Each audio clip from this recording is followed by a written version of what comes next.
to the What Bitcoin Did podcast. Hi there, how are you all? Are you all having a great week? I'm definitely having an interesting week. Welcome to the What Bitcoin Did podcast, where you get to hear from the best minds in Bitcoin and crypto. I'm your host, Peter McCormack, and today I have a really important interview with Alex Gladstein, Chief Strategy Officer at the Human Rights Foundation. But first, I do have a message from my show sponsors. And please, don't just skip these ads. The advertisers pay for me to keep doing this. So if you like the show, you can support it by listening to the ads and maybe even checking out what these people do. So first up, let's talk about BlockFi. Regular listeners will know about them as they have been a long-term sponsor of the podcast, and they had a huge announcement this week. They announced that they've raised an additional $4 million in funding, which will be used to expand their team and launch exciting new products, including a crypto savings account where users can earn interest, which is pretty cool, and they will also have crypto-backed credit cards. Their primary business, the one that I've been talking about on the podcast, is their crypto-backed loans, but not everyone needs a loan right now, yet they're doing such interesting things. I think they're worth a follow. I think it's worth signing up to their newsletter and keeping an eye on all the new and interesting things they're doing, redefining banking with crypto. But if you are interested in a loan, do check them out at blockfi.com/whatbitcoindid, where you can find out more. I also want to tell you about my new sponsor, Paxful again. Have you checked them out yet? Come on, you really should. They are a proper Bitcoin company. They have the most comprehensive options for buying Bitcoin. They accept bank transfers, debit and credit cards, PayPal, Western Union. They have over 300 different payment options for buying Bitcoin, which is pretty amazing, I think. They also are a true peer-to-peer Bitcoin marketplace. They have a full service escrow system, and they offer 24/7 customer support. So listen, do go and check Paxful out, and they also have an offer on right now. You can get 0% escrow fee on trades done with bank transfers up until the end of this year. So go over to paxful.com, which is PAXFUL.com, and create an account now. Okay, so on to my interview with Alex, and I think this is probably the most important interview I've done this year for a number of reasons. And listen, as much as we love Bitcoin, as much as we want to make money from it, or, some of us are losing money right now, it really is mainly a speculative asset in the developed world. But with 4 billion people living under authoritarian regimes, there's a huge opportunity for Bitcoin and crypto there. I asked Alex about this in the interview, and he gave some great examples, even discussing the idea of Dem Tech, democracy technology, as an opportunity for investors to invest in the infrastructure, which helps people achieve financial freedom in countries where people do not have the freedoms that some of us probably take for granted. So for once, look, let's ignore the price. Let's have a discussion about the potential for Bitcoin, because this might be the biggest opportunity for cryptocurrencies right now. Also, some of you may have seen a little tweet storm I sent out yesterday.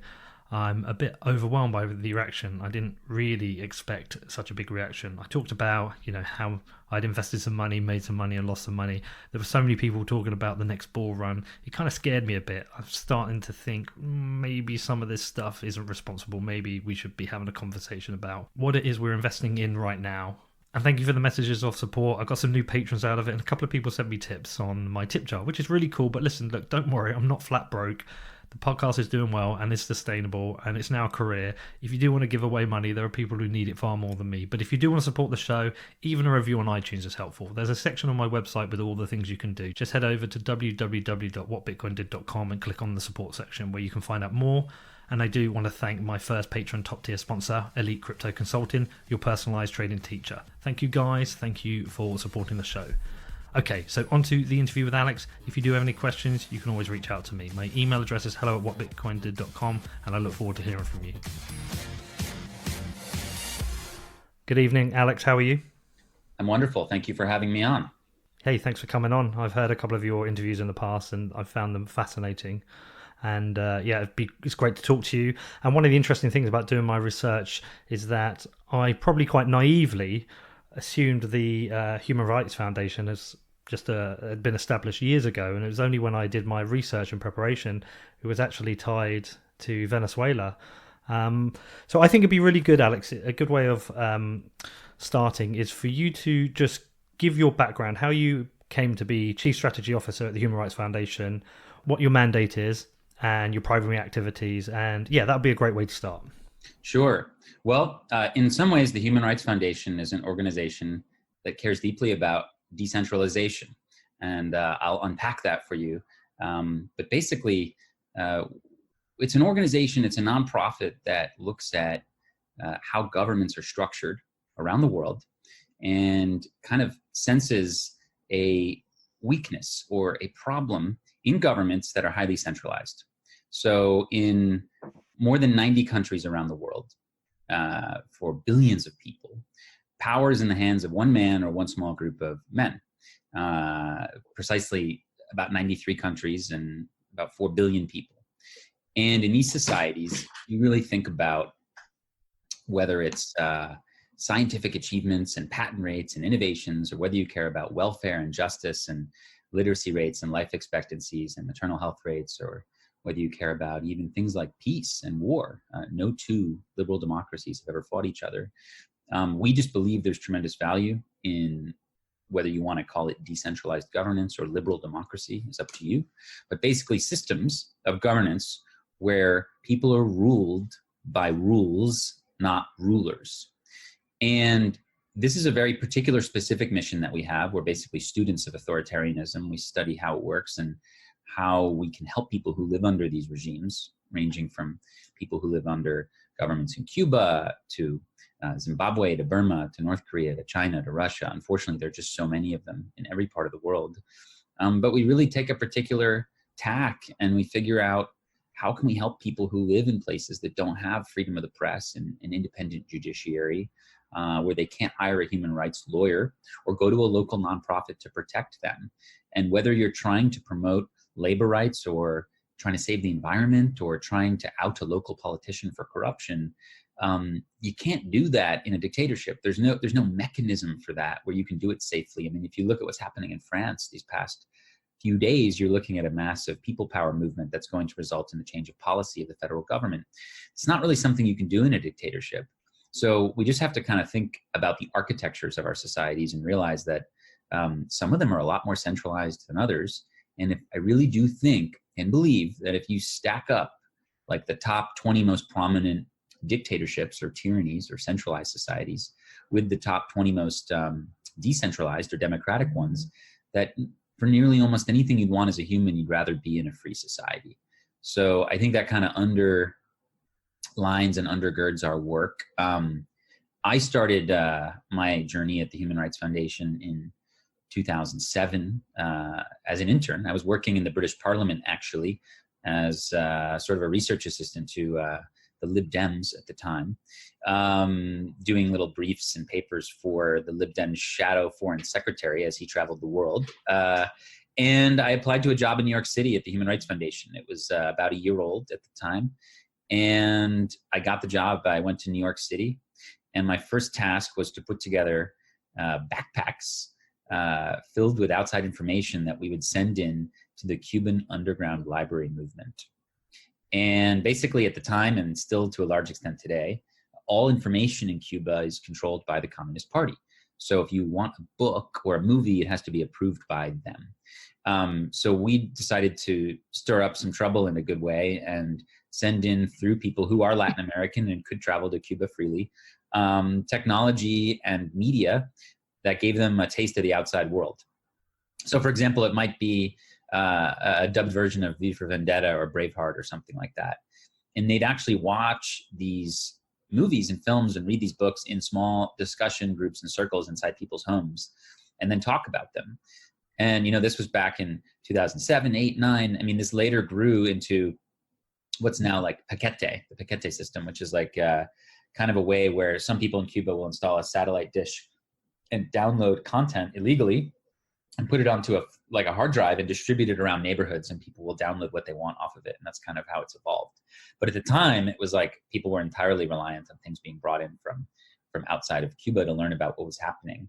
And that was my first experience at HRF. I found it really powerful, really moving, very innovative. And I decided to work full time for them. I got a job offer at the end of that summer, and I've been working for them ever since on a variety of projects. And in 2015, I was appointed Chief Strategy Officer. So now I'm leading where we're going to go, how we're going to grow, how we're going to raise funds, make new partnerships, and what kind of our media and public advocacy strategy is going to be.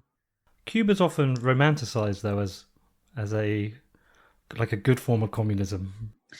Yeah, I mean, I would say that it's typically romanticized by two groups of people. The rulers in Cuba, who are kleptocrats, thieves in power, basically, and people who haven't been to Cuba, who like to have this romantic fantasy that it's this like great place where everybody's got free healthcare and housing. I mean, this is a country where there were like cholera outbreaks recently, where you are arrested for speaking your mind or painting something on a wall that the government doesn't agree with. This is a country that has a really horrible hospital infrastructure, actually, if you go and read about it, look at it and research it, and really a remarkable brainwashing system where it's very difficult for people to learn about the outside world. And I think people have been really held back there. That's the sad thing. I mean, if you really think about it, how many world-class companies or inventions or life-saving cures have been coming out of Cuba lately? Very, very few. The really smart Cubans have had to leave. There's this thing called brain drain that happens to most dictatorships, where people flee because they can't exercise themselves and express themselves and work on what they want to work on in a tyrannical society.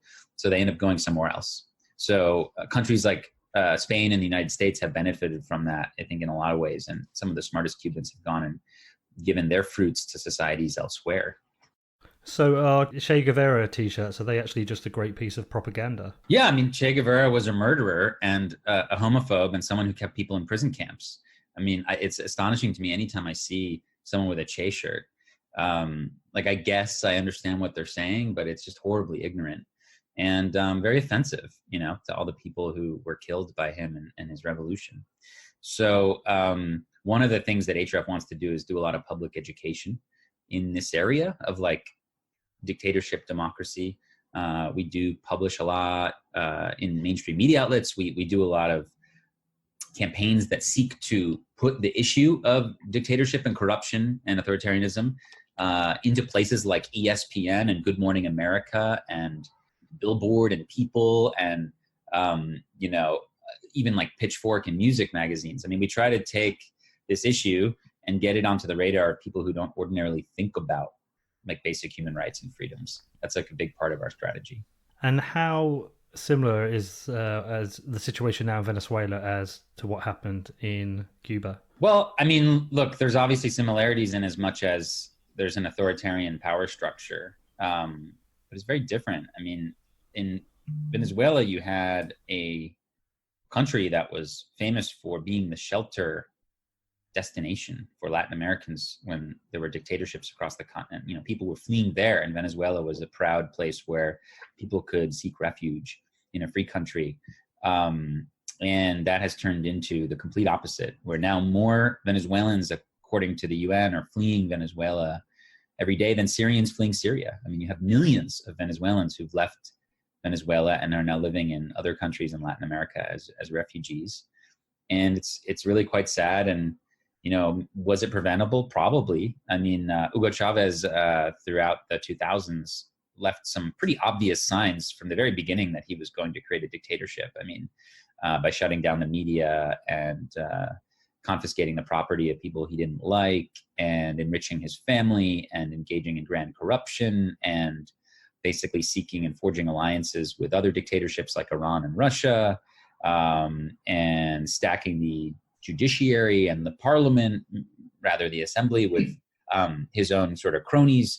This was all happening, and the world basically did very little. I mean, even other human rights groups and kind of establishment organizations were pretty quiet on human rights violations in Venezuela till quite late in Chavez's presidency, which is one of the reasons the Human Rights Foundation was created. Our founder is a Venezuelan activist named Thor Halvorsen, who saw all this happening and no one was really doing anything about it in 2004, 5, 6.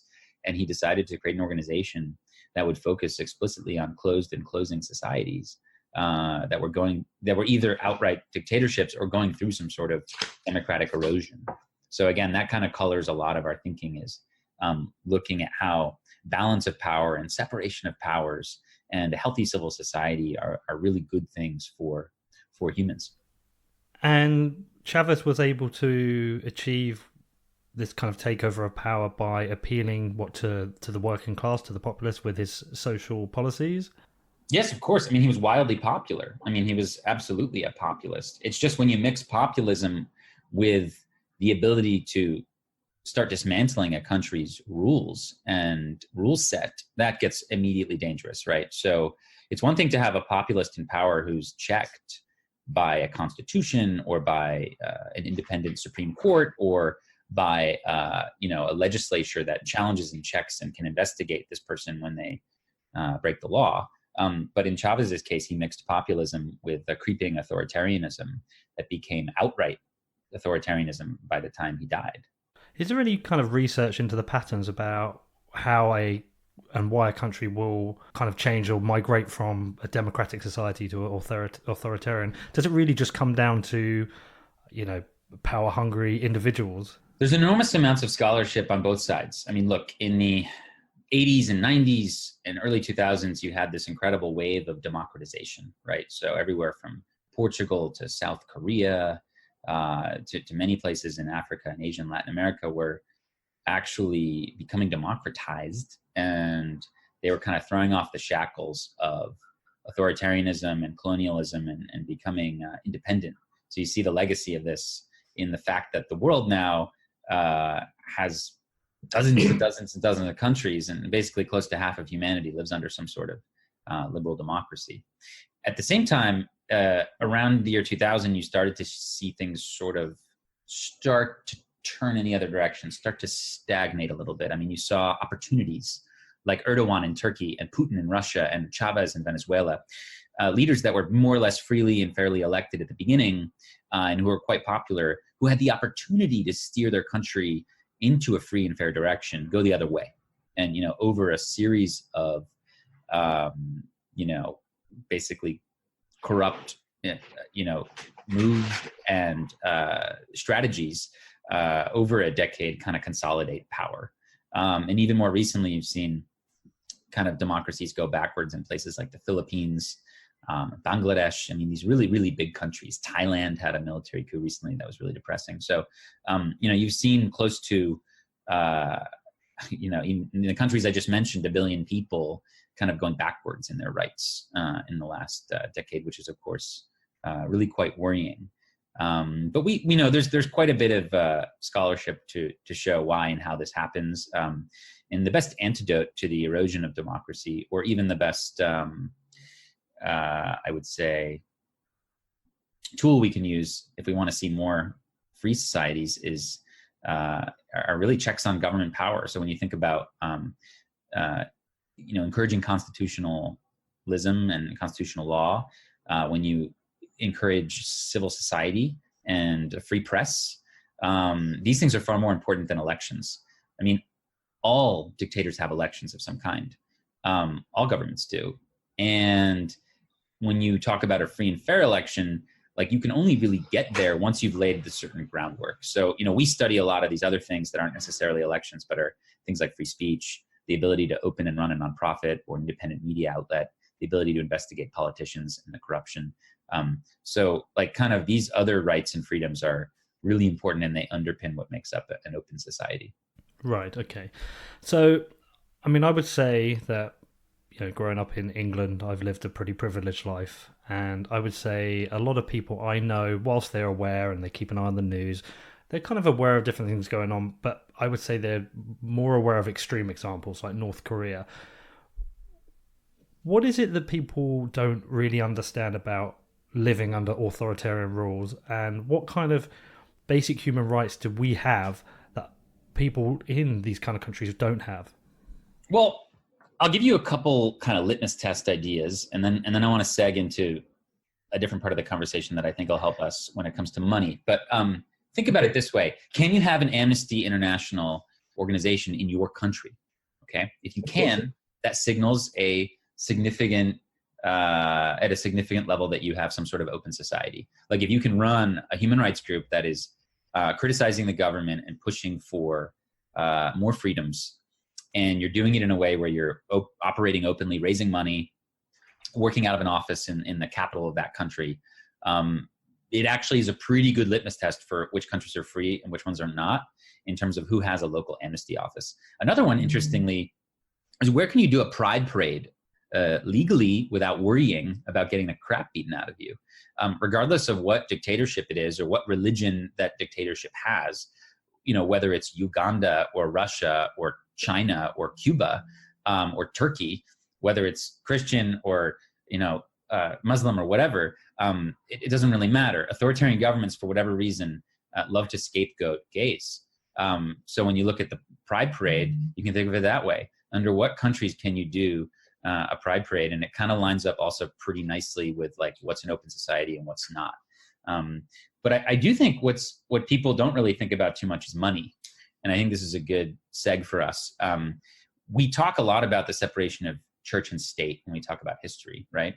But we don't really talk about the separation of money and state that often. But when you think about it, democracies like, let's say, Norway, have a really strong separation of money and state, right? The people who decide how we're going to print money and print more money and what the monetary policy is going to be are not the same people sitting in the executive branch, right? And that's really important, actually. And in all dictatorships and authoritarian systems, the dictator or the group of people in charge, the oligarchy, whatever, they get to determine the monetary policy. So this is actually quite an important thing to look at. And again, it kind of helps us break down the world into different levels of, how centralized power is. In preparation, I've been through some of your other interviews, and one of the points you talk about, which is very interesting, you've almost explained we're kind of at this pivotal time in human history, this kind of battle between centralized authoritarian mass surveillance path, and then there's this other path, which has kind of come as a gift, which is this unknown path of decentralization, where the power is taken away from the governments, which has come kind of via Bitcoin and other technologies. And it's kind of like there's these two kind of paths battling at the moment. How do you see it? Yeah, and I want to caution against, viewing the decentralized option as somehow sort of like an anarchy or some libertarian utopia type thing. I view these decentralized technologies more as a check against the surveillance state. So I believe that technologies like Bitcoin, like IPFS, like decentralized access to the internet, like zero knowledge cryptography, I'm not looking at them as ways to get to some sort of weird, anarchist, totally libertarian society. I'm looking at them as ways to prevent the mass surveillance state and to check the power of the government. And I think, like most people, regardless of their ideology, should understand at some level that it's really problematic for one group or one power or one government or one corporation to control all of our data and all of our money and all of our information. And we as citizens should fight to retain some control over that, maybe not total control, but some control over that, some control over our data, some control over who gets to see our location data and our health data and things like that. And really crucially, for people living under dictatorships, some control over our money. But the mass surveillance operates under authoritarian governments, but also under democracy, right? How does it differ between the two? Say what we experience with the NSA, and say what you would experience in China.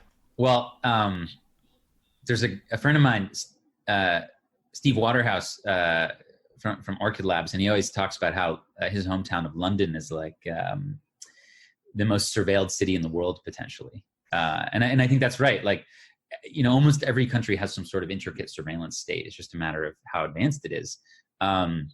The difference is that some countries have human rights and some don't, really, at the root of it. Like, can your government use that surveillance state to punish political opposition? Okay. In Britain, no. Pretty much no. Not in America either. However, in China, definitely. So that's how you have to start thinking about it. A lot of the same companies selling surveillance technology to China are also selling it to Western countries too. So everybody's building like the big red button, right? It's just a matter of how soon can you press it. So in a dictatorship, you can press that button already, right? There's no, we talked about separation of money and state. There's no separation of technology and state in China. So literally the Communist Party gets to like control the companies, the big companies like Tencent, right? And all the telecoms and things like that. So in America, we have both this like metaphorical and geographical separation, where we have Silicon Valley and Washington, 3,000 miles apart. But really, that's like been quite helpful, right? So you've got Elon Musk and Zuckerberg and all the folks at Google and Microsoft kind of over here on the left, and then over on the right, you've got all the politicians in DC. And that's been maybe arguably a little bit healthy to have that separation. I certainly don't think it's a good idea to have the government, especially a centralized authoritarian government, to be in control of all the technology. That seems like a recipe for disaster. There is still, though, the potential with governments to surveil using blockchain technology, right? So that's kind of one of the ironies of this, is that where Bitcoin was originally seen as anonymous, you can now actually track the blockchain, so you can actually track people with it. Are there any examples of governments using crypto for, or decentralized technologies or blockchain technologies for bad? Yeah, so let's actually break that down a little bit. I think it'd be useful for our purposes, and I think just for educational purposes, be a little more specific when we come to semantics and the words that we use. So I go to a lot of events and people are like blockchain, crypto, whatever. I don't really know what they're talking about. Like when someone says crypto, what does that mean? Are they talking about cryptography, cryptocurrency? I mean, generally speaking, they're talking about cryptocurrency, but it's some sort of made up cryptocurrency. Like it's not a specific one. And when they talk about blockchain, usually they're referring to some aspects of the Bitcoin blockchain, perhaps immutability, transparency, but like combined with other stuff that they're dreaming about. So I really think it's healthy for us to approach this from an academic perspective and actually be specific.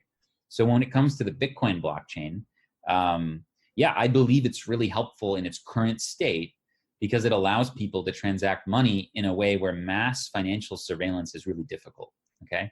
So when I'm the US government, for example, I can just like pick up the phone and call Bank of America or any of these big banking conglomerates, the 36 or so that are involved with the Fed, right? And you know, I can say something like, hey, I don't like Peter. Let's make sure, money doesn't go into his account, right? This is like censorship. So like this sort of thing happens, right?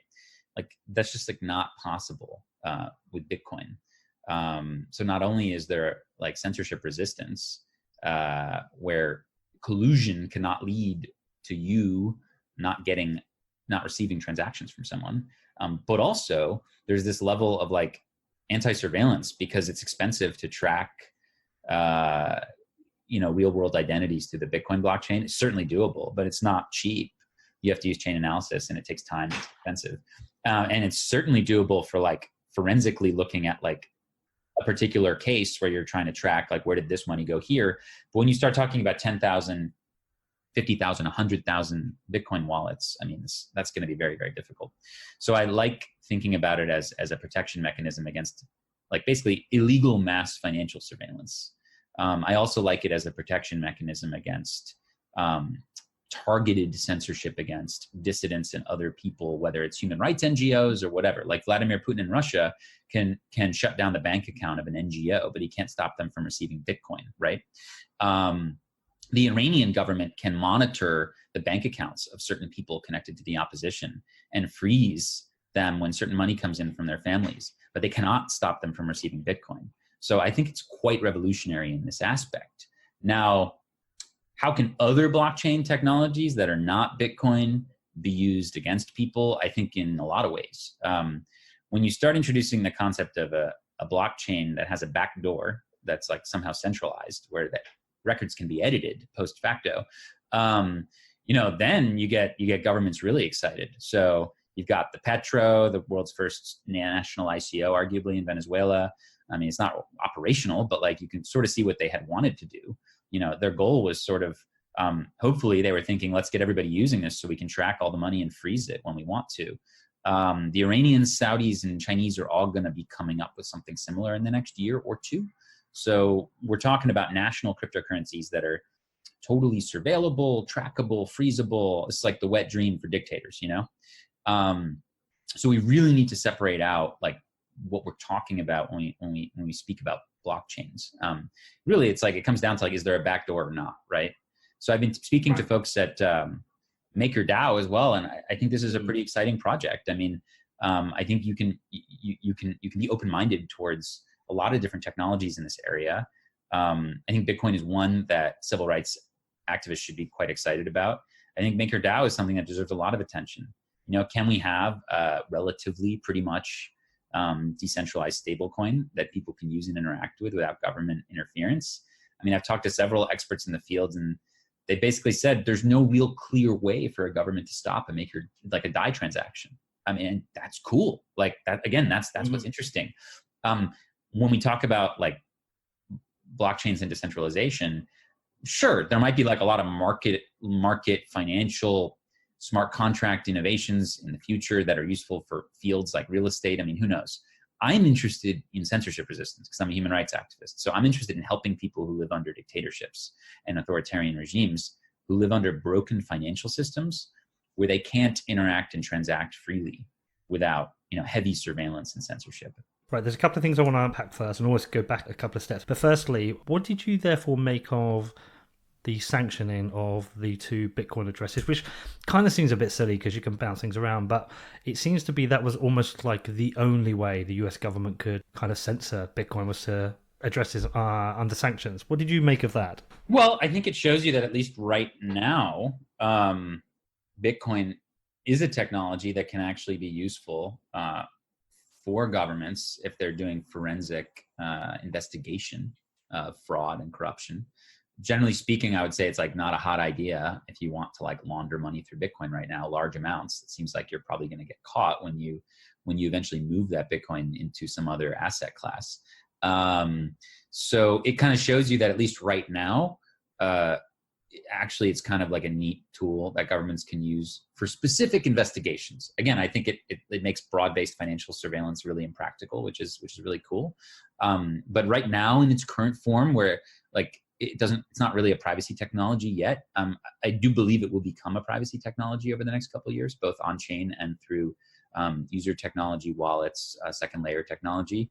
But right now it's like something that governments can actually use to track down large scale criminal behavior, which may be like a good thing. Now, when you talk about these two guys, right, who were tracked down, I mean, obviously they just weren't really practicing good operational security, right? I mean, like you don't have to use the same, you're not supposed to use the same, address every time for many transactions. It's kind of obvious, right? So,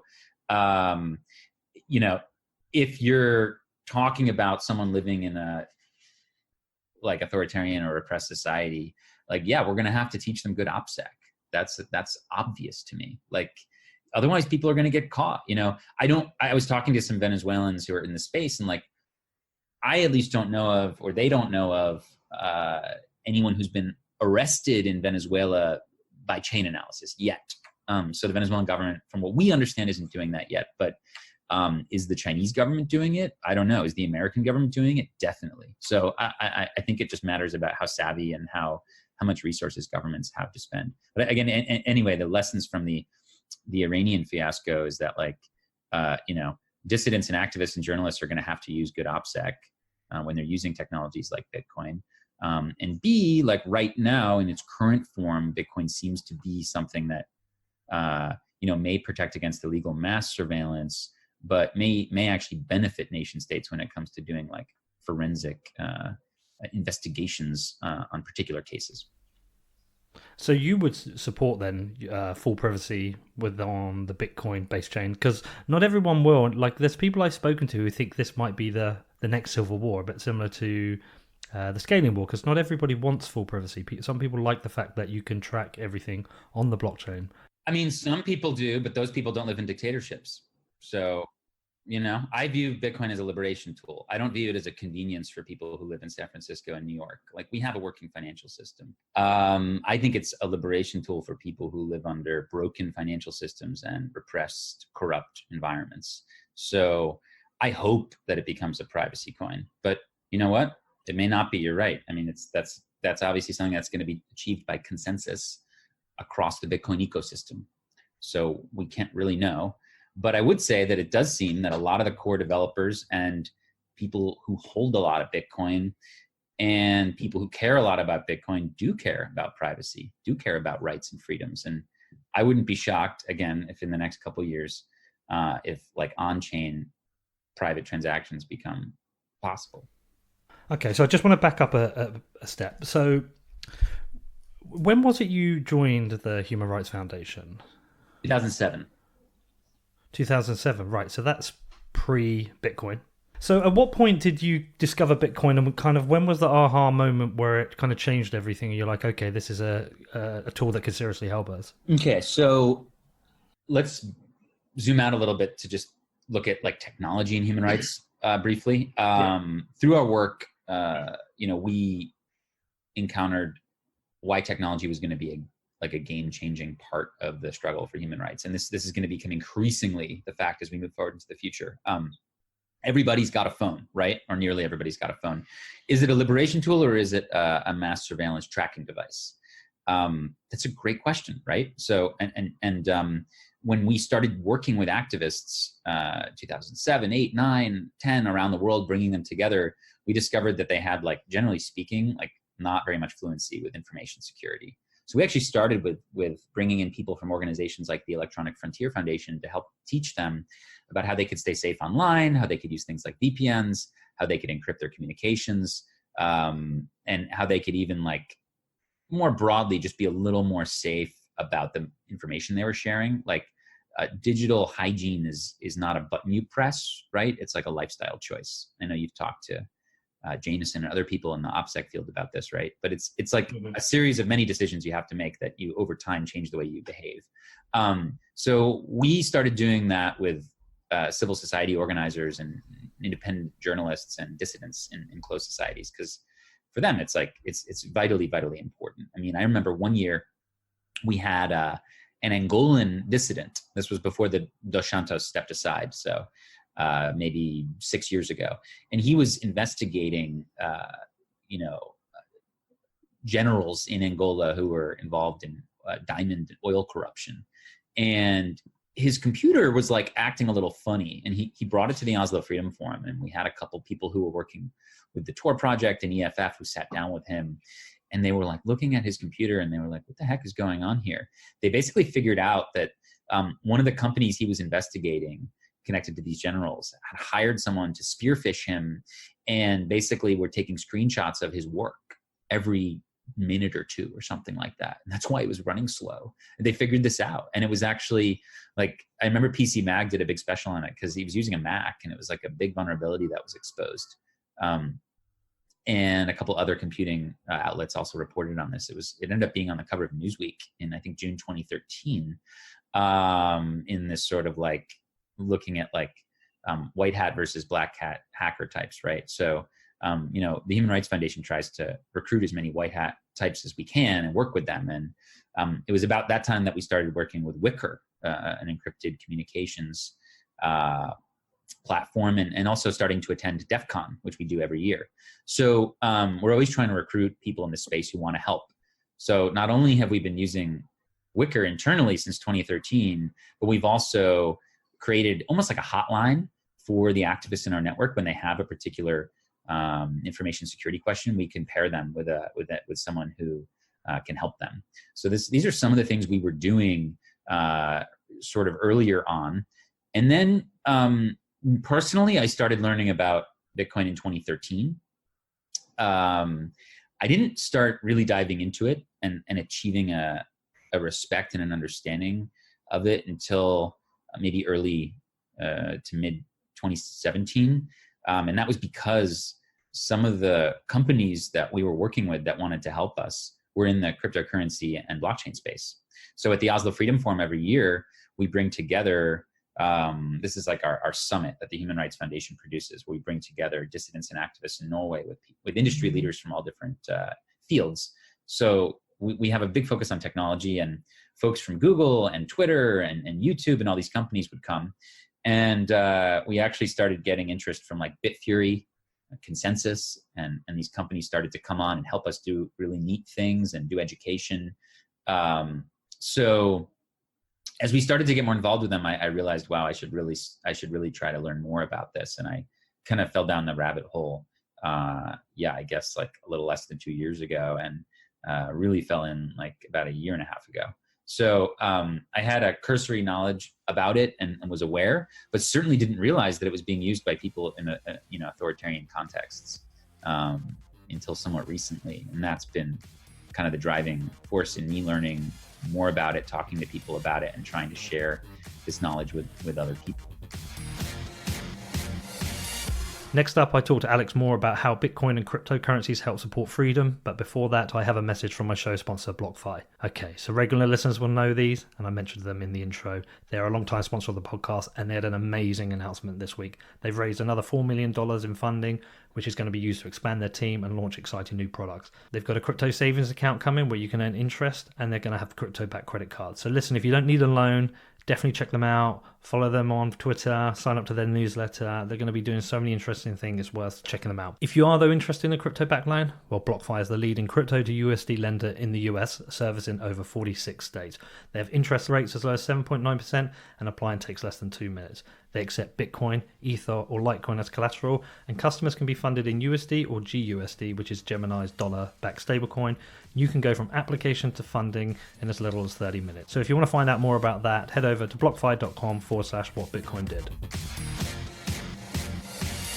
So we often hear about use cases in Venezuela and maybe a bit Zimbabwe, but realistically, you'll probably know more than anyone. How much is crypto actually being used in authoritarian regimes? Yeah, so if you think about it, as far as we can understand from certain websites that do analysis on Bitcoin and cryptocurrency transactions, I mean, it appears that something like 30-40 million people might be like a maximum estimate of the number of people that have kind of interacted with cryptocurrencies and Bitcoin so far. Some people say less, some people say more, but clearly we're less than 1%, right? And there are vast swaths, almost the entire planet, of course, where people don't know anything about this stuff.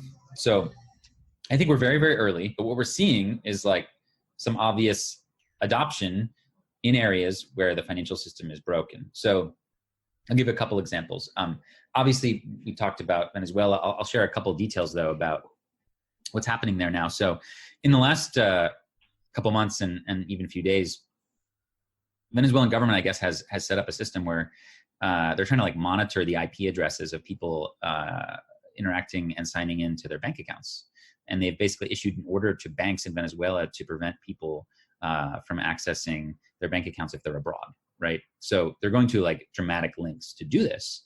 So it's not so easy anymore, or hasn't been for a long time, to send money to your family there, right? So all these services that are set up to do this, some people literally send like a Western Union to a bank in Colombia, and their family walks across the border and gets it and brings the cash back into Venezuela, which seems like so perilous. So yes, it is actually, according to some Venezuelans I work with, like quite effective to send a text or make a call, ask for a little bit of Bitcoin, a few minutes later, get it in your wallet, and then go to a Craigslist style exchange, like a localbitcoins.com type thing, where you coordinate via WhatsApp or some other messenger, and make an exchange of that into fiat or whatever else you want. That is actually one of the better ways to get money into Venezuela today. So that's certainly an area where people are using it. I mean, obviously you've heard others are kind of bringing crypto and Bitcoin Bitcoin specifically into the Venezuelan ecosystem through mining, because the energy is so cheap, right? It's like nearly free. So you've got a lot of like grad students or whatever who've been mining Bitcoin and then using it, and some of them using it to escape. I mean, this just general a concept that you could flee into a different country with all of your value intact on your phone, on a hot wallet, or on a flash drive, cold storage, or even just memorized in your head, is pretty revolutionary. You know, like people didn't have that in history until now. So I think we have to look at like what is cash, and like cash is privacy and free speech, and the world is becoming cashless. And I think Bitcoin does start to give us an idea of like how we can create digital money where we start to preserve some of the things that cash once allowed us to have. So you're seeing some of this happen in Venezuela. I was talking to a company in Nigeria. They're called Bitcoins, and I was asking them some questions there. I mean, it's a massive country in Central West Africa that's probably going to be larger than the United States in population in like 40 years. I mean, this is a huge country, and they're a really big market for China, right? So this guy I was talking to was basically saying that the reason why there's so much crypto adoption in Nigeria, and he said 93% roughly of the crypto is all Bitcoin. And he was saying that actually the value proposition, the reason why people were doing it was for commerce, was to do business with Chinese companies that were reaching the limits of their capital controls. So these like import-export businesses selling and buying things in Nigeria, they reach a limit and then they do Bitcoin on the side. And it was really interesting to hear. He said, of course, there's a lot of speculation. A lot of people who would do Forex now are doing crypto trading, and there's a lot of really smart software engineers, tons of them in Nigeria, and they're keyed in on this as well. But he said the number one reason why people are using crypto is actually that commerce function, which was fascinating to me. You think about places that have strict rules about who can have money and who can't. So I have a friend, her name's Roya Mahbub, and she's an Afghan technology CEO. So in Afghanistan, obviously women are treated legally and socially as less than men. So she tries to challenge this by creating a software company where she would hire women and teach them how to code and contribute and make money. And then she faced this issue of like, well, how do I pay them? Whereby like a lot of software is like Sanctions, right? Because it's like Afghanistan. And if she gives them cash, they're like husbands and brothers and uncles will take it from them or prevent them from opening a bank account. They don't want them to be financially free. So she started paying them in Bitcoin, and they had it on their phones, and it was just sort of like gave them financial freedom, which was really interesting. And she even said that one of them a couple of years ago had to flee Afghanistan because of political threats. And she brought her Bitcoin with her through this perilous journey through Iran, Turkey, made it to Europe, made it to Germany. And then, luckily over that time, her Bitcoin had appreciated dramatically. And she was able to, use it, exchange it into fiat money and start a new life in Germany. So that was pretty impressive. And then I spoke to some folks in China. I was in Taiwan recently for an event that we did there, and we got to talk to quite a few people who go back and forth regularly into China. And they say they use Bitcoin to basically transact and bring money in and out of the country in a way where they don't really want the government to see. So, and these are not criminals; these are activists. These are people who are doing educational work. So I think no matter where you are, you're seeing some serious adoption for some really interesting reasons. And what is holding back kind of bigger widespread adoption? Usability, education. I mean, it's hard. You have to be savvy. I mean, if you're a grad student mining for Bitcoin in Venezuela, that is like very non-trivial to like figure out how to do that. Even to figure out how to accept Bitcoin and to use like some sort of Craigslist style exchange to turn it into fiat money. These things are hard. I was even talking to a guy in Iran that I met on Twitter, and we talked on an encrypted line, and he's a young guy there. And he was telling me that in Iran now, there are like stores or like places you can go to meet up with people and exchange stuff, goods, services for Bitcoin. I mean, this is like happening. And Iran is also not as bad as Venezuela, but in this like, inflationary, hyperinflationary death spiral where the currency keeps losing value against the rest of the world's currencies. So, especially in places like that, I mean, as volatile as Bitcoin is, it's still a really powerful tool. And basically you're seeing challenges, I think, mainly in not just usability, I guess, in design and ease of use, but also in education. Like there's just not a lot of Bitcoin educational materials in different languages. There's some, and it's growing and it's admirable and we should do more, but like, it's certainly not enough. So, I also think that like from an education perspective, the conflation problem I mentioned earlier is a big one. Cause like, I don't know, if you're going to write a book about physics or chemistry, right? You're going to take an academic perspective. You're going to look at the whole thing. You're going to try and be even-handed, right? That's not really how people are. Everybody's got an agenda with the world of cryptocurrency, right? So, to be fair, a book about it that you would give to somebody in a place like Iran or Venezuela or China, like should absolutely start with like the technology behind Bitcoin, the history of the technology behind Bitcoin, the decades of cryptography and different advances in these different fields that led to the creation of Bitcoin. Chapter 2, why did this person create Bitcoin? Well, they left us some clues, like what social problems were they trying to solve? How did it work in its early days? Chapter 3, broader adoption. Maybe chapter 4, then you start talking about, well, people started making the realization that maybe they could create decentralized computing and other things. And, basically people right now are skipping chapters 1 through 4, and they're just coming into these places and saying, let's talk about smart contracts. And I just feel like it's such a massive mistake to not have everybody at least have a good understanding of why Bitcoin was created and why it works. It continues to work really well. So why? That should be done in a very even-handed, educational way. And that text and those resources should be spread around the world, including with about how to do your own good OPSEC. So I think there needs to be a world-class effort to do this. They're very, very important. The reason I'm smiling is I've got a website and I'm always getting asked by people how to get into crypto. And I'm always saying, look, you can't, it's not an easy thing. So I put a thing on my website. It was a step-by-step guide. And it's probably not the same structure as you had, but I've got step 1 watch. And it's about Bitcoin, introduction to Bitcoin, then go on Twitter and follow Andreas, and then follow his YouTube channel and watch his videos, then watch Banking on Bitcoin. Then step 2 is read. I've got a thing, The Bullish Case for Bitcoin, and I've got Nathaniel Popper's book, and then I've got an Andreas book, and then 3, I've got listen, I've got a specific podcast, and then 4, it's content they just subscribe to, and then 5, finally, sign up here and go and buy some. And I'm with you. You can't, it's not I don't know. It's not like when you buy a microwave, you can just read about it and turn it on and instantly start making food. It takes a long time. One day, it'll probably work like that, right? But right now, you're right. It's super non-trivial to learn about it and implement it, and certainly non-trivial to use it. It's super confusing. So I think that people need to just understand, it's not something you can read cliff notes on. It's something that's sort of like physics or chemistry or whatever, where you have to study it for years to gain a really good understanding of it, or at least 6 to 8 months, right? And you have to invest your time in it. So rather than buy Bitcoin or any cryptocurrency, I think it's much smarter for people to invest their time in understanding how it works. It'll be so much more valuable for you. Look, the markets may go up and down, but your understanding of this technology will be so helpful for you in the future, because you'll be at the edge. You'll know more about it than other folks. In most industries, if you were to take the next 6 to 8 months and really study this and understand how it works, you're going to be able to walk into almost any company, government agency, and know more than everybody about it. So it's really a great time to do this, especially in places or in fields where you're interacting with people who really need it.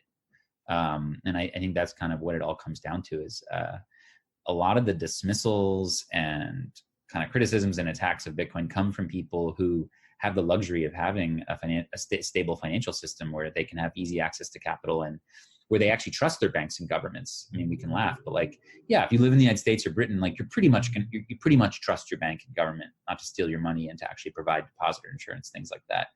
You live in Venezuela or Iran or Zimbabwe or Somaliland, or you're definitely not trusting your government with money, right? So this is the big difference, and I guess this is why I've just gotten so fascinated by it, is because I work with so many people in these countries, and I see the clear need for them to have some sort of control over their money.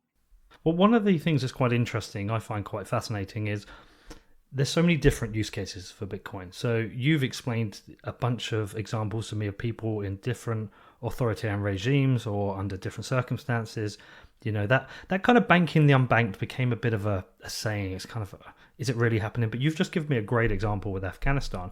Another great example I had was a totally westernized version where I was with the guys in San Francisco called Wire, whereby if you want to transfer money, say you're a Forex company, you want to transfer money from the UK to Australia, bank to bank, it will take a few days and there's very high fees. What they do an over-the-counter trade in Bitcoin in both countries and just deposit in the banks. So they can do it within 6 hours for something like less than $75. And it doesn't matter how much you send. And what seems to be the common factor here is that Bitcoin, it makes away with the rules. It kind of, you can create your own set of rules, whether it's your company in San Francisco sending money to a company in Australia, or somebody in Afghanistan wanting to create a business to allow women to earn money. It's just, it just breaks down all the rules, right? Yeah, I think in the way that it reintroduces peer-to-peer nature of money, which has been basically ripped out of our societies, in many cases in urban areas. Still in rural areas in most countries in the world, people still, of course, use cash, but especially in places like China and elsewhere, people are increasingly using things like WePay, Alipay for everything. I mean, you go to rural China, you're walking on the street, and my friends who are journalists there are reporting back that even in very, very rural areas, I mean, you're using your phone to with a QR code functionality, give a beggar money or buy a mango. So this is happening. This sort of I guess we would call it intermediation, or like where they're inserting other parties between you and the person you're interacting with, right? So instead of handing somebody a $20 bill and it being peer-to-peer, you're scanning it on a QR code, and there's like 3 or 4 banks that it goes through before it reaches the other person, even though they're standing right in front of you, right? So with Bitcoin, it reintroduces the peer-to-peer nature of monetary transactions. And I think that's a pretty fundamental thing, which we can build on top of. And a point I'd like to make, I guess, is that I view Bitcoin as like one of many technologies that will help us build a decentralized future.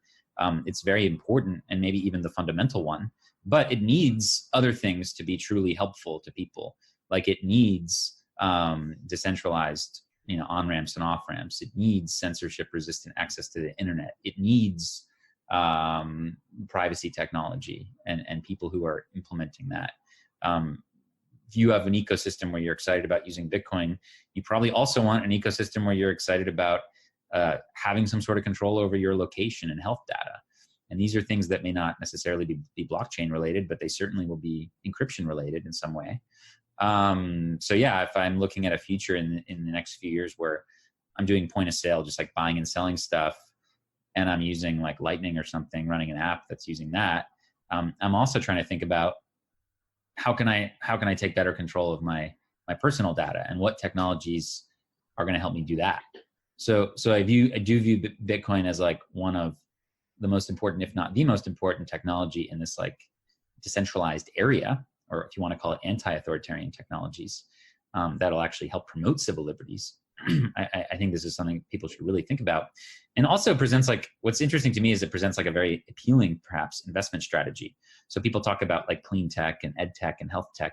Well, why not Dem Tech or democracy tech, where you're investing in technologies that are going to make civil liberties stronger and help things like privacy and user data, and at the same time, potentially get very wealthy doing it over the next 10 years. I mean, you look at like Andreessen Horowitz, they have a $300 million crypto fund, and their first investment was in a company that's working on encrypting user data for various applications.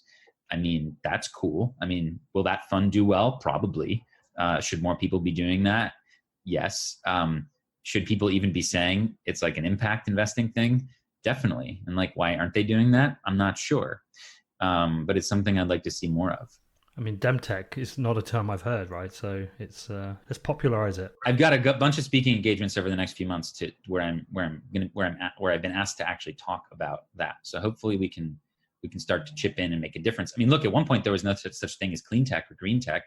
About 17 years ago, people got together and said, hey, all these companies that are reducing energy consumption or whatever, like they don't really have anything to do with one another per se, but we're going to put a lasso around them and just say, hey, this is clean tech. Let's just go to different family foundations and CSR, corporate social responsibility arms and funds, and even things like mutual funds and universities, things like that, and say, hey, you can take a certain percentage of your investment strategy and try to make the world better through here. So now what I want to do is just add another option for people to actually improve civil liberties, in addition to making the world better through education, healthcare, and saving the environment. So I think how fundamental, this goes back to the beginning of our conversation, but civil liberties are so critical for all of these things. Like, you want a more fair healthcare system, you want to prevent pollution, you want to have a higher minimum wage, you're going to need civil liberties for your ability to write an article in the paper asking for this, for your ability to march and protest for these things. So without civil liberties, we've lost everything, our ability to make any aspect of our lives better.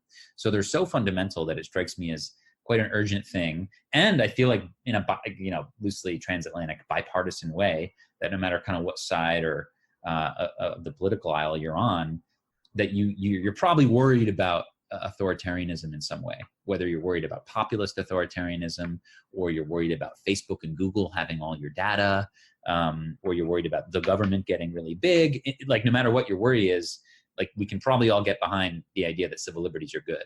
So I do feel like this thing can catch on, especially as we're watching what happens when we don't do anything about it. And unfortunately, we don't have to run a thought experiment. We can watch what's happening in China, where there's no separation of money and state, no separation of technology and state. And people are building this horrifying Orwellian system where your behaviors are now turning into a way for the government to sort of score you.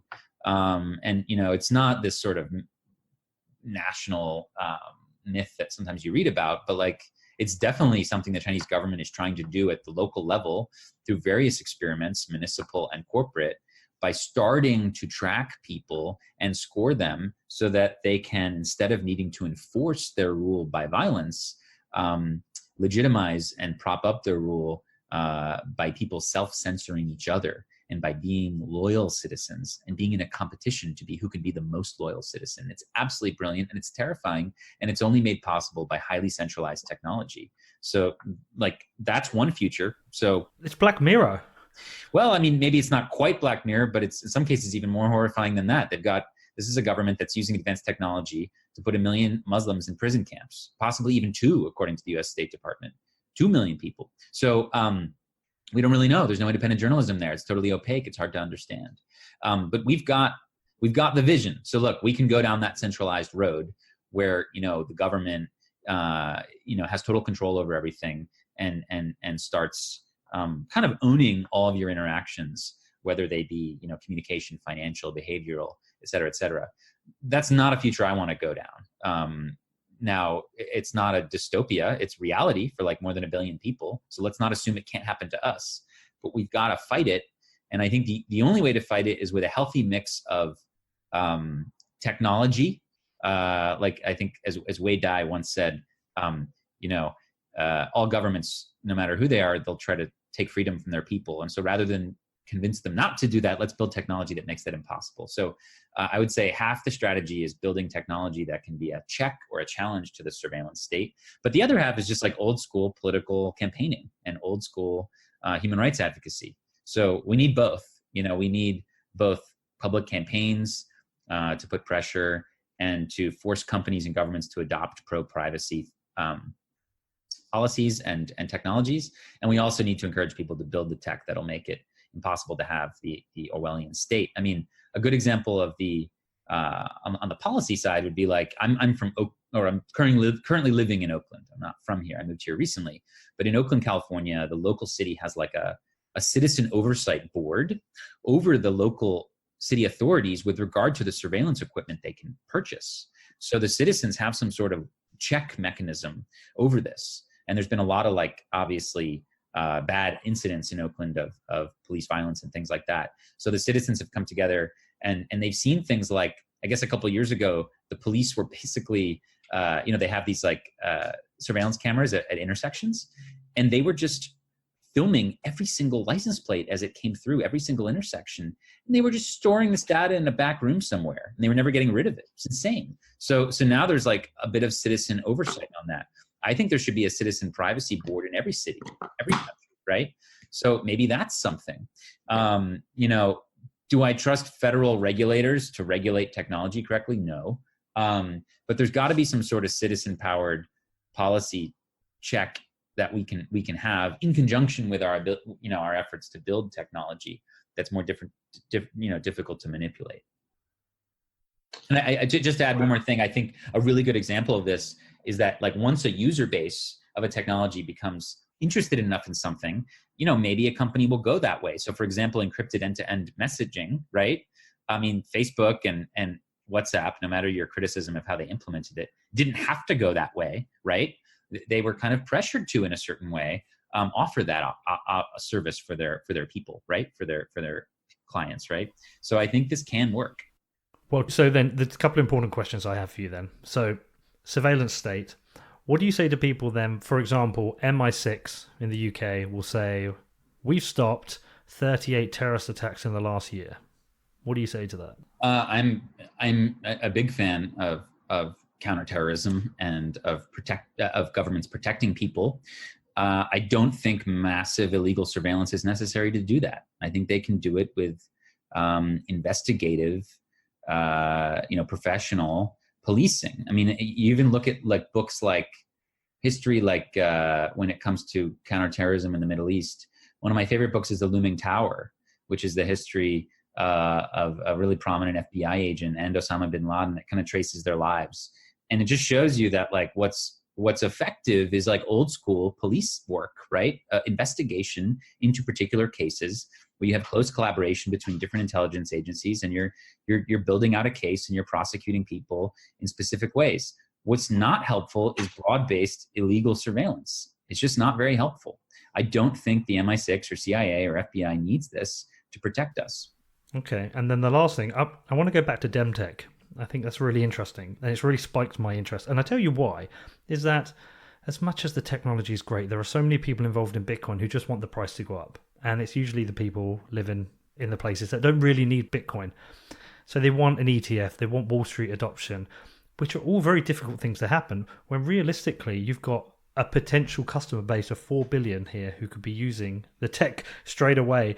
And you can support that tomorrow. A group of people could come together and build a website that educates and teaches people how to do this now. Yeah, and look, I've had conversations with a bunch of different companies that realize this, and they're thinking about it very carefully, and they're already starting to figure out how to do this. I mean, I truly believe that the impact of Bitcoin and perhaps other cryptocurrencies in the next decade is going to be for people who don't have working banking systems. I think the killer app is money, Bitcoin specifically. And I think that peer-to-peer commerce and remittances and even aid is going to be something that really changes the world. And I do think some of these big companies are realizing that. Look, I would, as part of a Dem Tech strategy, I think you've got to look at investing in Bitcoin infrastructure. Both on the user side, the wallet side, the app side, and then of course behind the scenes too. So whether it's a cool wallet company or like a particular on-ramp or a decentralized sort of payment network like Lightning or something like that. I mean, these are all really important things for the wider adoption of Bitcoin in these places.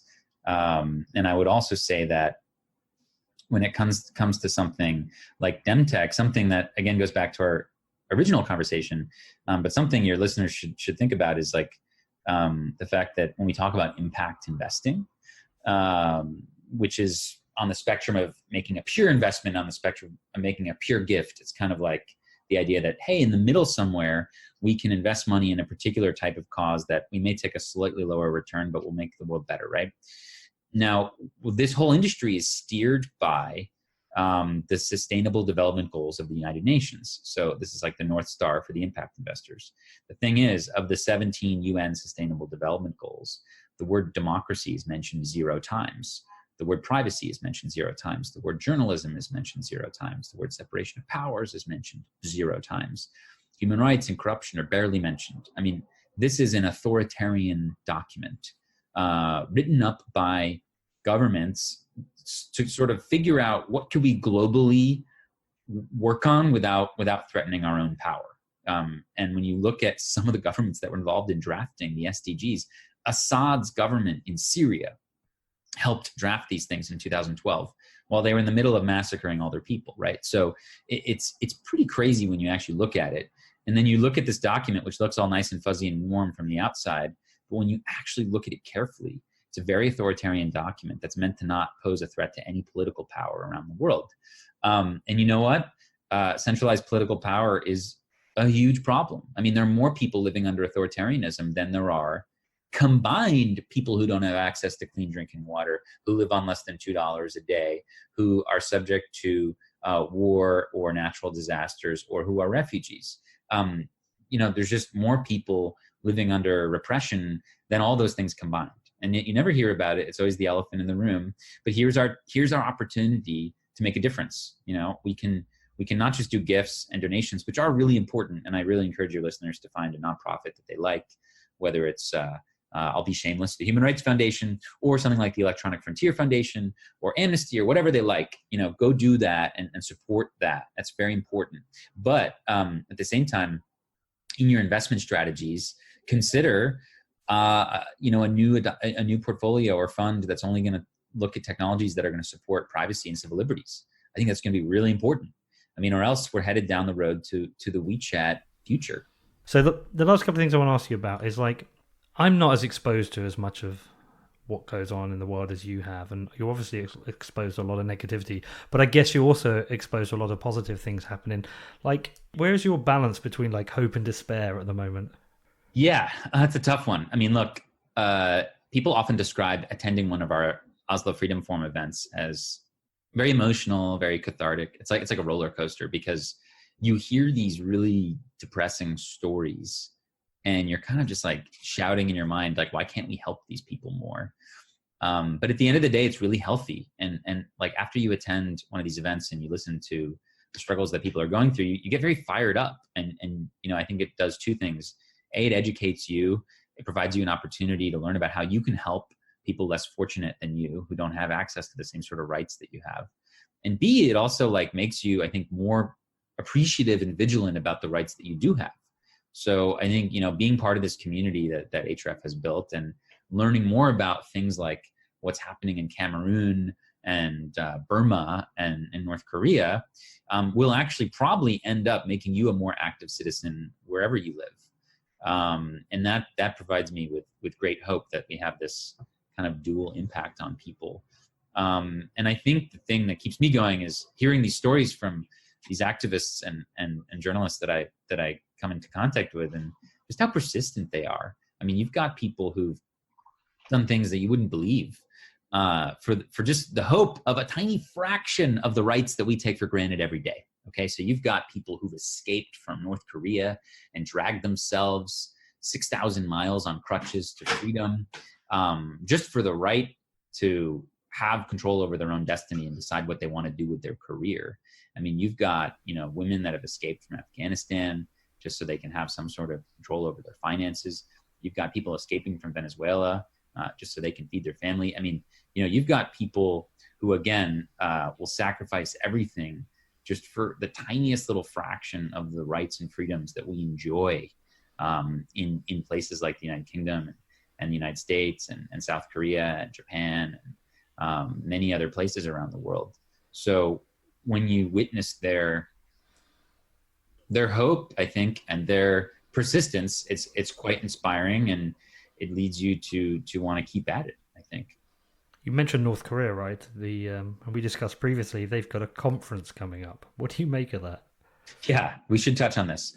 So I actually had a meeting with the South Korean government today about this. They wanted to learn more about what I was thinking, what the Human Rights Foundation thought about this effort. But essentially, in the spring, it appears maybe in April, the North Korean government is going to host a blockchain conference.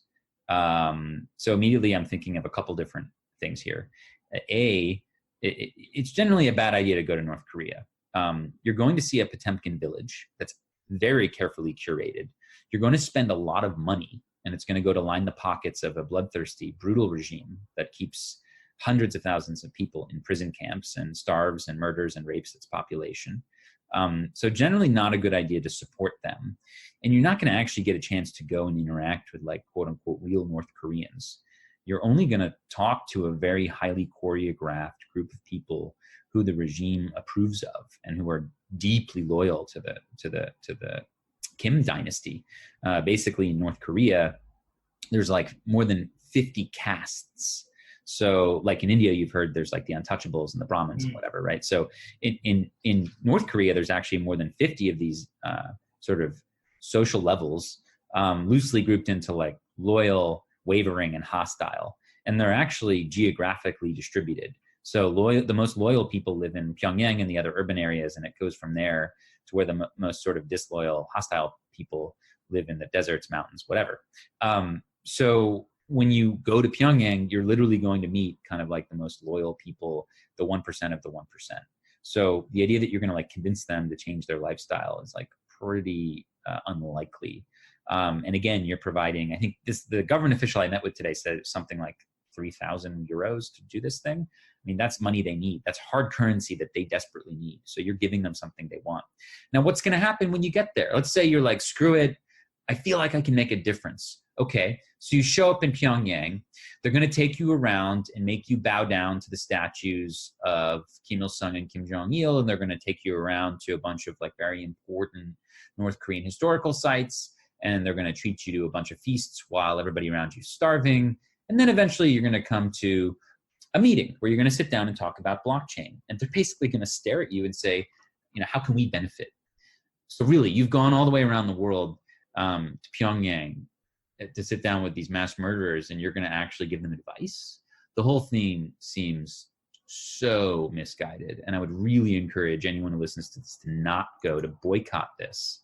One of the most powerful things I saw when I was in South Africa recently, we've started running a conference there, and you get to go to the Apartheid Museum. And you go to that room, which shows you how powerful it was that like sports stars and music stars and businesses in the Olympics boycotted the apartheid regime because it was evil. And it made such a big difference. And it took a long time, but it made a huge difference. So I asked people, well, how much better is the North Korean regime? I'd argue it's a lot worse. Why should they be allowed to compete in the Olympics? Why should they get your business? Why should you go to Pyongyang and give them your advice on how they can build blockchains? Don't do it. Now, on the engineering side, what kind of blockchains do you really think they're going to try and build?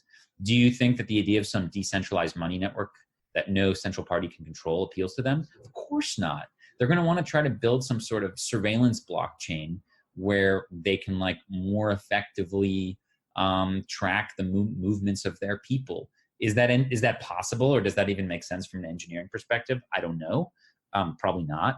But they're certainly going to try. And all the people who go are going to be party to this. So I really hope this thing falls flat in its face. There's no reason. If you want to help the Korean people build cool blockchain stuff, go to South Korea. Yeah, and I've also heard there's quite a lot of blockchain work happening out in Saudi Arabia. What's kind of going on there? Because I don't know anything about it. Well, I think you have to look at the media. Smart people can read the press. They can see that this is a dictatorship that has shown no compunction about murdering journalists like Jamal Khashoggi, that participates in a brutal war in Yemen that's been massacring untold numbers of civilians, that has been torturing the female activists who were merely fighting for their own right to drive. And you've got bigwigs from all different kinds of corporations going to Saudi Arabia to talk about financial innovation. And you've got companies like, for example, Ripple or IBM even going to Saudi Arabia to build payment infrastructure and so-called smart cities. I think that the next 6 months are going to be really important. Are these companies going to continue working with the Saudi dictatorship, or are they going to pull out and make a stand? There was a big financial summit there a few weeks ago where, CEOs of Siemens and Uber kind of pulled out, and it was clear that like, maybe the corporate world could actually make a stand where our governments have been miserably failing.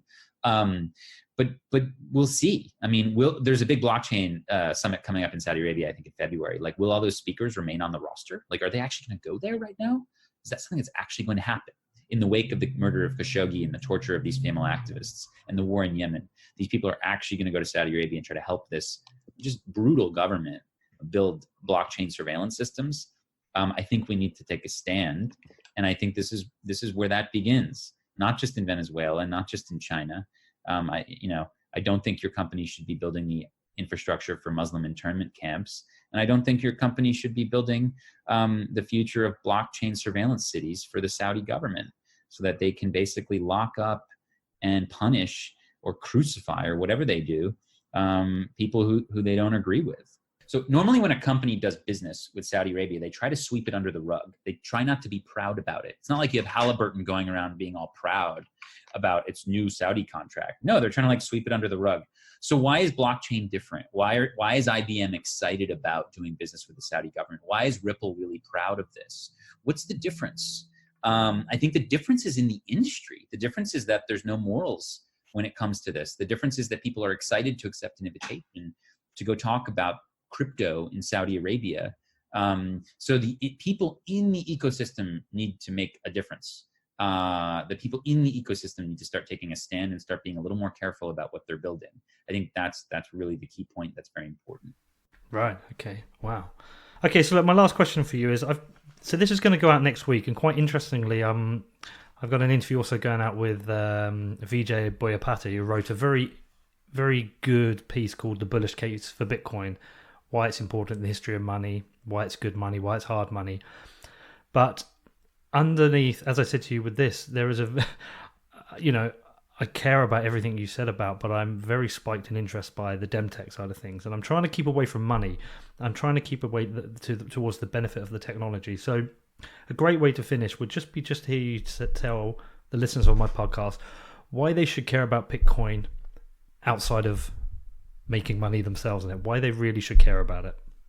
I think your listeners should put themselves in the shoes of someone who lives under an authoritarian regime, where all their movements are being tracked and watched. What a revelation, what a lifeline would it be to be able to surreptitiously download a very soft, lightweight program onto your phone, and be able to receive a file which gives you the ability to go buy and things and transact, or even just save it for future use, or even memorize some sort of phrase that you can use later to recover this file, and use that to feed your family or save for the future. I mean, this is really what Bitcoin is able to do. It's yes, it's money. Yes, the money thing is really important, but ultimately, I think it's like a liberation tool to give people who live under authoritarian or repressive or financial surveillance systems the ability to kind of take their life into their hands a little bit, and start making their own decisions. I think this is entirely unconnected in some ways from the price. It's a way for us to interact with each other again globally in a peer-to-peer way without intermediaries. And I just think that's really healthy. And maybe this current iteration of Bitcoin is not the one that we're going to use in 10 years. I know for a fact that it's not, but it clearly is just this fascinating innovation in how humans can network with each other. And I do think that when you look at the world and how humans have evolved over time, it's always been evolutions in the way we network with each other that have driven technological advancements. So if you think about the agricultural revolution, for better or worse, I know there's a lot of debate about that. But think about it.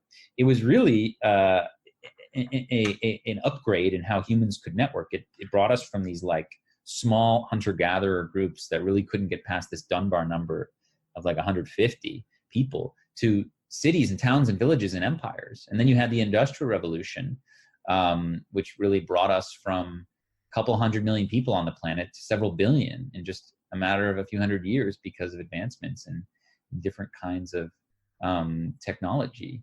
And if you even go really far back, you have like the cognitive revolution, right? Which made humans kind of different than animals. And you can dive into this in books like Sapiens.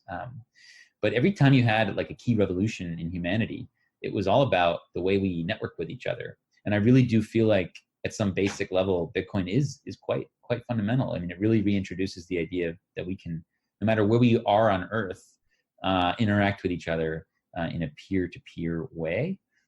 And that I just see as like tremendously hopeful and positive and powerful for the individual, and hopefully bad news for dictatorships. Okay. So to finish off, it'd be great to know how people can track the Human Rights Foundation, where they can find out what they're doing, where they can find out what you're doing, and who you want to hear from, and how people can get involved. Great. Yeah. Well, you can track us quite easily on social media. So we're HRF on Twitter. I'm Gladstein, just my last name, Gladstein. As far as how you can directly get involved, we actually have a program for just that. It's called the Oslo Freedom Forum. It's a series of conferences that take place around the globe. We have one-day events in Mexico City on February 26th, in South Africa on April 6th. Our 3-day summit is in Norway from May 28 to 30. And then we have one-day events in September in New York and in November in Taipei. And, you can come to these events and you can meet these activists and dissidents who are putting everything on the line to make a freer future, a more open society for their family and future generations. And you can trade notes with them and learn from them and figure out how you can get involved and how you can make a difference. So I would really encourage you to be interactive here and to actually attend one of our events. If you'd like an invitation, just write to me, alex@hrf.org. Your listeners obviously are also like very deep in the Bitcoin space, potentially in other technologies. So what I would recommend is to write to me also if you have a particular project that you want to support or partner with us on. If you want to learn more about Bitcoin adoption in a certain country, or if you want to maybe underwrite some research or work together on a particular application, or help a particular on-the-ground civil society group or entrepreneur, let's talk about it. Let's make it happen. Well, listen, I think I want to come out to the summit, actually. I've never been to Norway, so I think I might come out for that. This was great. Thank you so much for coming on. I've really enjoyed this. I think we're definitely going to have to do a follow-up. It's there's a lot of stuff I haven't asked. I want to definitely formally extend that. You should come to the Oslo Freedom Forum and do a couple episodes with some of our attendees. I think you'd have a blast. No, I will. I'll definitely come. But yeah, thanks for coming on, Alex. This has been great. Awesome. Well, thank you so much, and we'll talk soon.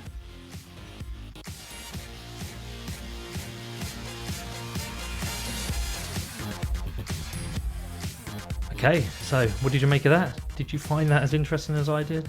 That was one of my favourite ever interviews. I recommend you go and check out the show notes on my website and watch some of Alex's presentations, because there's so much to learn from him.